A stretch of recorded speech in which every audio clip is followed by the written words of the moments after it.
दोस्तों, आज हम लोग एक वीडियो के तौर पे जो बनाने जा रहे हैं, इसमें एक महापुरुष के कहे गए कथन को आपके सामने लाने की कोशिश कर रहे हैं कि एक्चुअली वो कहना क्या चाह रहे थे और हम लोग को समझाया क्या गया है और हम लोगों ने समझा क्या। क्योंकि इंसान कभी कभी क्या होता है ना कि सुने पर विश्वास कर लेता है और देखने पे नहीं कोशिश करता है कि देखने की कोशिश करे कि सही है क्या। यहाँ जितने भी परेशानियाँ आती है उसके पीछे सिर्फ एक ही कारण है, वो हमारा सही ढंग से न देख पाना। क्योंकि हम सुन लेते हैं और सुनने के बाद उसको वेरीफाई नहीं करते हैं, उसको देखते नहीं हैं कि क्या है। तो आज इसी संदर्भ में चलते हुए हम लोग एक महापुरुष को देखते हैं, जिसको कहते हैं कि अगर जैसे ही एक चीज़ क्वेश्चन आता है कि दुनिया का सबसे मूर्ख आदमी कौन है, तो जैसे ही मूर्ख की बात आती है तो हमारे जहन में, छोटे बच्चे हो या बड़े हो, सबके जहन में बचपन से ही एक चीज़ डाल के दिया गया है कि जो दुनिया का सबसे अगर मूर्ख कोई आदमी है तो वो है कालिदास। लेकिन ताज्जुब की बात है कि हम लोगों ने कालिदास को सुन लिया कि मूर्ख थे। क्यों मूर्ख थे? क्योंकि बताया गया कि वो जिस डाली पर बैठे हुए थे उसी को काट रहे थे, बस इतनी ही थी उनकी ये थी, और उसी पर लोग कह दिया कि वो मूर्ख थे।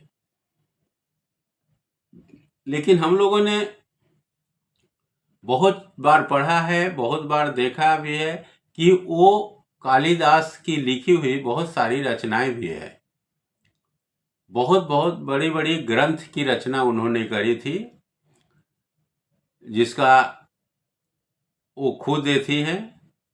और उसके बाद भी राइटर वो खुद ही हैं, बड़े बड़े थी ग्रंथ की रचना करने वाले कालिदास।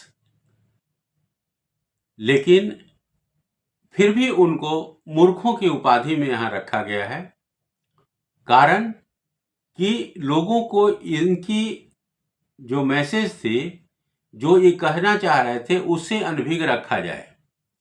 क्योंकि अगर इसका मैसेज लोगों के पास चला जाएगा तो हर इंसान अपने आप को काबिल बनाने में जुट जाएगा, क्योंकि उसको पता हो जाएगा कि वो कालिदास नहीं बल्कि हम खुद हैं। तो आइए कुछ इसको उदाहरण के तौर पे हम उदाहरण के साथ देखते हैं कि एक्चुअली इस कथन के पीछे कारण क्या था और इसमें मैसेज कितनी बड़ी है। तो कहा जाता है कि कालिदास जिस डाली पर बैठे हुए थे उसी को काट रहे थे। अब यहाँ पे हम थोड़े से दृश्य को पलट के ले आते हैं स्टूडेंट लाइफ में अपने आप को, या ऑफिशियल लाइफ में अपने आप को, या किसी भी पारिवारिक जीवन में अपने आप को ले आते हैं इसको।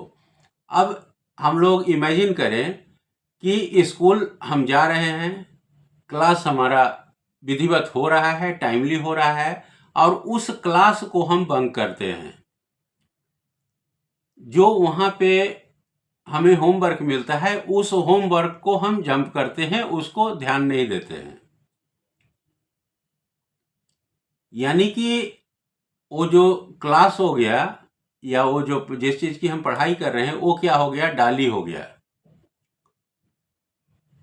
और जो हम नहीं कर रहे हैं, उस क्लास को अटेंड नहीं कर रहे हैं, उस सब्जेक्ट को समझने की कोशिश नहीं कर रहे हैं, तो वो क्या हो गया, उसको काटना हो गया।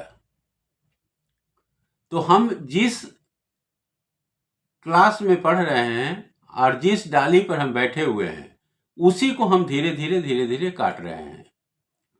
और इसका परिणाम क्या होगा, आपको रिजल्ट के रूप में मिलेगा, जो आपको रिजल्ट में दिख जाएगा कि आपने करा क्या।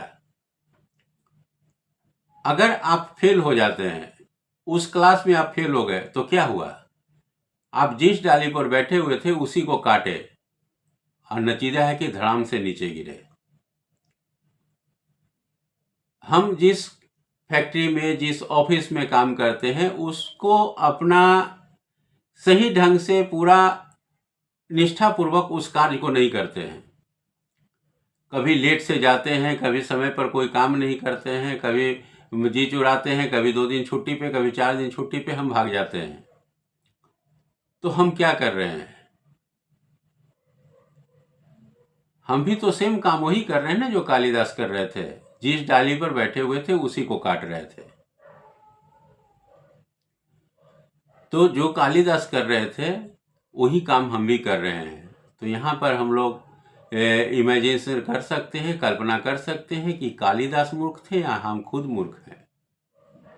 कालिदास तो मूर्ख होते हुए भी इतने बड़े बड़े ग्रंथ की रचना करी, हमने कौन सी रचना कर दी या कौन सी ऐसे इतिहास रच दी जिसके कारण हमको याद किया जाए? कालिदास को तो चलिए कुछ नहीं किए, तो डाली को काट रहे थे उसी पर याद किया जा रहा है उनको कि मूर्ख थे। लेकिन हम लोग को किस बात पे याद किया जाएगा कि हम लोग मूर्ख हैं? घर में भी हमारा परिवार, हमारा बाल बच्चा हमारे ऊपर डिपेंड है और हम उसको सही ढंग से पालन पोषण नहीं कर पा रहे हैं, हम उसकी ज़रूरतें पूरी नहीं कर पा रहे हैं, तो हम क्या कर रहे हैं? हम भी तो वही काम कर रहे हैं ना जो कालिदास कर रहे थे। तो कालिदास के इतने बड़े मैसेज को और हम लोग मजाक में लेके बैठे हुए हैं। या हमारे जो समझाने वाले हैं विद्वान लोग, उन्होंने बहुत अच्छा तरीके से समझाया कि महामूर्ख में बस नाम डाल दो इनका।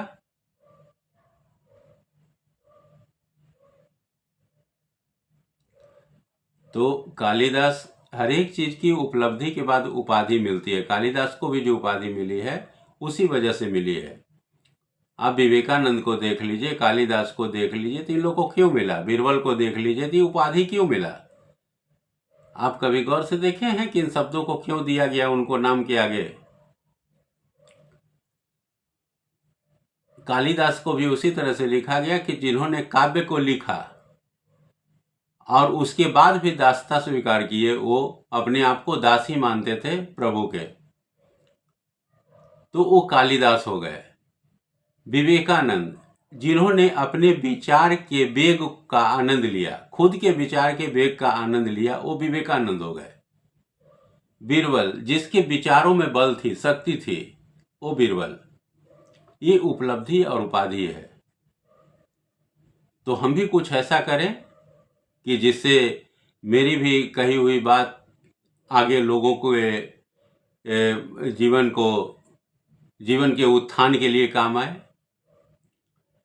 हमारा भी संघर्ष लोग देखे और उसको अपने जीवन में आत्मसात करके अपने जीवन को सुखी करें, सफल करें।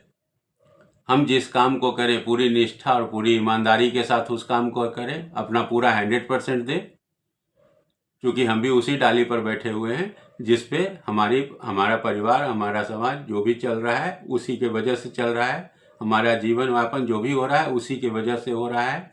तो उस डाली को जितना मजबूत हम बनाएं, जितना उसमें खाद पानी डालें उस पेड़ को, उतना ही बेटर है मेरे लिए।